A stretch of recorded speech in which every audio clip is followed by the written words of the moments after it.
شروع اللہ کا نام لے کر جو بڑا مہربان نہایت رحم والا ہے۔ الف لام را، یہ اللہ کی کتاب اور قرآن روشن کی آیتیں ہیں۔ کسی وقت کافر لوگ آرزو کریں گے کہ اے کاش وہ مسلمان ہوتے۔ اے نبی، ان کو ان کے حال پر رہنے دو کہ کھا پی لیں اور فائدے اٹھا لیں، اور لمبی لمبی آرزویں ان کو دنیا میں مشغول کیے رکھیں۔ آخر کار ان کو اس کا انجام معلوم ہو جائے گا۔ اور ہم نے کوئی بستی ہلاک نہیں کی مگر اس کا وقت مقرر لکھا ہوا تھا۔ کوئی امت اپنی مدت مقررہ سے نہ آگے نکل سکتی ہے اور نہ پیچھے رہ سکتی ہے۔ اور کفار کہتے ہیں کہ اے شخص جس پر نصیحت کی کتاب نازل ہوئی ہے، تو دیوانہ ہے۔ اگر تو سچا ہے تو ہمارے پاس فرشتوں کو کیوں نہیں لے آتا؟ کہہ دو ہم فرشتوں کو نازل نہیں کیا کرتے مگر حق کے ساتھ، اور اس وقت ان کو مہلت نہیں ملے گی۔ بے شک یہ کتاب نصیحت ہم ہی نے اتاری ہے، اور یقیناً ہم اس کے نگہبان ہیں۔ اور ہم نے تم سے پہلے کے مختلف گروہوں میں بھی پیغمبر بھیجے تھے، اور ان کے پاس کوئی پیغمبر نہیں آتا تھا مگر وہ اس کے ساتھ ہنسی کرتے تھے۔ اسی طرح ہم اس گستاخی کو گناہگاروں کے دلوں میں ڈالے رکھتے ہیں، سو وہ اس پر ایمان نہیں لاتے۔ اور پہلے لوگوں کی روش بھی یہی رہی ہے۔ اور اگر ہم آسمان کا کوئی دروازہ ان پر کھول دیں اور وہ اس میں چڑھنے بھی لگیں تو بھی وہ یہی کہیں کہ ہماری آنکھیں باندھ دی گئی ہیں، بلکہ ہم پر جادو کر دیا گیا ہے۔ اور ہم نے آسمان میں برج بنائے ہیں اور دیکھنے والوں کے لیے اس کو سجا دیا ہے، اور ہر شیطان مردود سے اسے محفوظ کر دیا ہے۔ ہاں، اگر کوئی چوری سے سننا چاہے تو ایک روشن انگارہ اس کے پیچھے لپکتا ہے۔ اور زمین کو ہم نے پھیلایا اور اس میں پہاڑ بنا کر رکھ دیے، اور اس میں ہر ایک چیز اندازے سے اگائی۔ اور ہم نے تمہارے لیے اور ان لوگوں کے لیے جن کو تم روزی نہیں دیتے اس میں معاش کے سامان پیدا کیے، اور ہمارے ہاں ہر چیز کے خزانے ہیں، اور ہم اس کو بمقدار مناسب اتارتے رہتے ہیں۔ اور ہم ہوائیں چلاتے ہیں جو پانی سے بھری ہوئی ہوتی ہیں، سو ہم آسمان سے مے برساتے ہیں، پھر ہم تم کو اس کا پانی پلاتے ہیں، اور تم تو اس کا خزانہ نہیں رکھتے۔ اور یقیناً ہم ہی حیات بخشتے اور ہم ہی موت دیتے ہیں، اور ہم ہی سب کے وارث ہوں گے۔ اور جو لوگ تم میں پہلے گزر چکے ہیں ہم کو معلوم ہے، اور جو پیچھے آنے والے ہیں وہ بھی ہم کو معلوم ہے۔ اور تمہارا پروردگار قیامت کے دن ان سب کو جمع کرے گا، وہ بڑا دانا ہے، خبردار ہے۔ اور ہم نے انسان کو کھنکھناتے سڑے ہوئے گارے سے پیدا کیا ہے، اور جنوں کو اس سے بھی پہلے بے دھوئیں کی آگ سے پیدا کیا تھا۔ اور وہ وقت قابل ذکر ہے جب تمہارے پروردگار نے فرشتوں سے فرمایا تھا کہ میں کھنکھناتے سڑے ہوئے گارے سے بشر بنانے والا ہوں، بس جب میں اس کو درست کر لوں اور اس میں اپنی طرف سے روح پھونک دوں تو اس کے آگے سجدے میں گر پڑنا۔ چنانچہ فرشتے تو سب کے سب سجدے میں گر پڑے مگر شیطان کہ اس نے سجدہ کرنے والوں کے ساتھ ہونے سے انکار کیا۔ فرمایا اے ابلیس، تجھے کیا ہوا کہ تو سجدہ کرنے والوں میں شامل نہ ہوا؟ اس نے کہا میں ایسا نہیں ہوں کہ انسان کو جس کو تو نے کھنکھناتے سڑے ہوئے گارے سے بنایا ہے سجدہ کروں۔ فرمایا یہاں سے نکل جا کہ اب تو مردود ہے اور تجھ پر قیامت کے دن تک لعنت برسے گی۔ اس نے کہا کہ پروردگار مجھے اس دن تک مہلت دے جب لوگ مرنے کے بعد زندہ کیے جائیں گے۔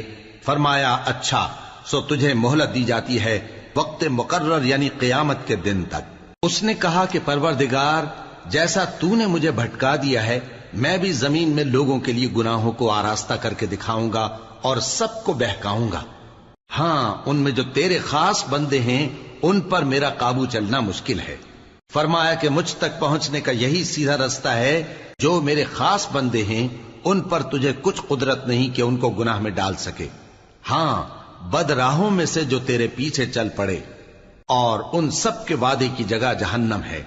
اس کے 7 دروازے ہیں، ہر ایک دروازے کے لیے ان میں سے الگ الگ حصہ ہے۔ جو متقی ہیں وہ باغوں اور چشموں میں ہوں گے۔ ان سے کہا جائے گا کہ ان میں سلامتی اور امن و اطمینان سے داخل ہو جاؤ، اور ان کے دلوں میں جو کدورت ہوگی ہم اسے نکال دیں گے، گویا بھائی بھائی مسندوں پر ایک دوسرے کے سامنے بیٹھے ہوں۔ نہ ان کو وہاں کوئی تکلیف پہنچے گی اور نہ وہ وہاں سے نکالے جائیں گے۔ اے پیغمبر میرے بندوں کو بتا دو کہ میں بڑا بخشنے والا ہوں، بڑا مہربان ہوں، اور یہ کہ میرا عذاب بھی درد دینے والا عذاب ہے۔ اور ان کو ابراہیم کے مہمانوں کا احوال سنا دو۔ جب وہ ابراہیم کے پاس آئے تو سلام کہا، انہوں نے کہا کہ ہمیں تو تم سے ڈر لگتا ہے۔ مہمانوں نے کہا کہ ڈریے نہیں، ہم آپ کو ایک دانشمند لڑکے کی خوشخبری دیتے ہیں۔ وہ بولے کہ جب مجھے بڑھاپے نے آ پکڑا تو تم خوشخبری دینے لگے، اب کاہے کی خوشخبری دیتے ہو؟ انہوں نے کہا کہ ہم آپ کو سچی خوشخبری دیتے ہیں، سو آپ مایوس نہ ہوں۔ ابراہیم نے کہا کہ اللہ کی رحمت سے مایوس ہونا تو گمراہوں کا کام ہے۔ پھر کہنے لگے کہ فرشتوں، تمہارا اصل کام کیا ہے؟ انہوں نے کہا کہ ہم ایک گناہگار قوم کی طرف بھیجے گئے ہیں کہ اس کو عذاب کریں، مگر لوط کے گھر والے کہ ان سب کو ہم بچا لیں گے، البتہ ان کی بیوی کہ اس کے لیے ہم نے ٹھہرا دیا ہے کہ وہ پیچھے رہ جائے گی۔ پھر جب فرشتے لوط کے گھر آئے تو انہوں نے کہا کہ تم تو ناآشنا سے لوگ ہو۔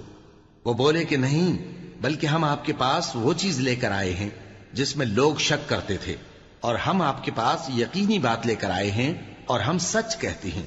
تو آپ کچھ رات رہے سے اپنے گھر والوں کو لے نکلیں اور خود ان کے پیچھے چلیں، اور آپ میں سے کوئی شخص پیچھے مڑ کر نہ دیکھے، اور جہاں آپ کو حکم ہو وہاں چلے جائیے۔ اور ہم نے لوط کی طرف وہی بھیجی کہ ان لوگوں کی جڑ صبح ہوتے ہوتے کاٹ دی جائے گی، اور اہل شہر لوط کے پاس خوش خوش دوڑے آئے۔ لوط نے کہا کہ یہ میرے مہمان ہیں، کہیں ان کے بارے میں مجھے رسوا نہ کرنا، اور اللہ سے ڈرو اور میری بے آبروئی نہ کرو۔ وہ بولے، کیا ہم نے تم کو سارے جہان کی حمایت و طرفداری سے منع نہیں کیا؟ انہوں نے کہا کہ اگر تمہیں کرنا ہی ہے تو یہ میری قوم کی لڑکیاں ہیں، ان سے شادی کر لو۔ اے نبی، تمہاری جان کی قسم، وہ اپنی مستی میں مدہوش ہو رہے تھے، سو ان کو سورج نکلتے نکلتے چنگھاڑ نے آ پکڑا، اور ہم نے ان بستیوں کو الٹ کر نیچے اوپر کر دیا اور ان پر کھنگر کی پتھریاں برسائیں۔ بے شک اس قصے میں اہل فراست کے لیے نشانی ہے، اور وہ بستیاں اب تک شام جانے والے سیدھے رستے پر موجود ہیں۔ بے شک اس میں ایمان لانے والوں کے لیے نشانی ہے۔ اور بن کے رہنے والے یعنی قوم شعیب کے لوگ بھی گناہگار تھے، تو ہم نے ان سے بھی بدلہ لیا، اور یہ دونوں شہر کھلے رستے پر موجود ہیں۔ اور وادی ہجر کے رہنے والوں نے بھی پیغمبروں کی تکذیب کی، ہم نے ان کو اپنی نشانیاں دی اور وہ ان سے منہ پھیرتے رہے، اور وہ پہاڑوں کو تراش تراش کر گھر بناتے تھے کہ امن و اطمینان سے رہیں گے۔ آخر زوردار آواز نے ان کو صبح ہوتے ہوتے آ پکڑا، اور جو کام وہ کرتے تھے وہ ان کے کچھ بھی کام نہ آئے۔ اور ہم نے آسمانوں اور زمین کو اور جو مخلوقات ان میں ہے سب کو تدبیر کے ساتھ پیدا کیا ہے، اور قیامت تو ضرور آ کر رہے گی، تو تم ان لوگوں سے اچھی طرح سے درگزر کرو۔ کچھ شک نہیں کہ تمہارا پروردگار ہی سب کچھ پیدا کرنے والا ہے، جاننے والا ہے۔ اور ہم نے تم کو 7 آیتیں جو نماز میں دہرا کر پڑھی جاتی ہیں، یعنی سورہ الحمد اور عظمت والا کلام عطا فرمایا ہے۔ ہم نے کفار کی کئی جماعتوں کو جن کو فوائد دنیاوی سے نوازا ہے، تم ان کی طرف رغبت سے آنکھ اٹھا کر نہ دیکھنا، اور نہ ان کے حال پر رنج و غم کرنا، اور مومنوں کے ساتھ تواضع سے پیش آنا، اور کہہ دو کہ میں تو اعلانیہ ڈر سنانے والا ہوں، اور ہم ان کفار پر اسی طرح عذاب نازل کریں گے جس طرح ان لوگوں پر نازل کیا جنہوں نے تقسیم کر دیا، یعنی قرآن کو کچھ ماننے اور کچھ نہ ماننے سے ٹکڑے ٹکڑے کر ڈالا۔ سو تمہارے پروردگار کی قسم، ہم ان سے ضرور پرسش کریں گے ان کاموں کی جو وہ کرتے رہے۔ پس جو حکم تم کو اللہ کی طرف سے ملا ہے وہ لوگوں کو بے دھڑک سنا دو، اور مشرکوں کا ذرا خیال نہ کرو۔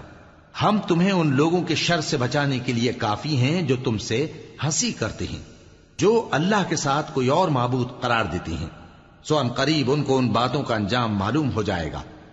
اور ہم جانتے ہیں کہ ان کی باتوں سے تمہارا دل تنگ ہوتا ہے، تو تم اپنے پروردگار کی تسبیح کہتے اور اس کی خوبیاں بیان کرتے رہو، اور سجدہ کرنے والوں میں سے ہو جاؤ، اور اپنے پروردگار کی عبادت کیے جاؤ یہاں تک کہ تمہاری موت کا وقت آ جائے۔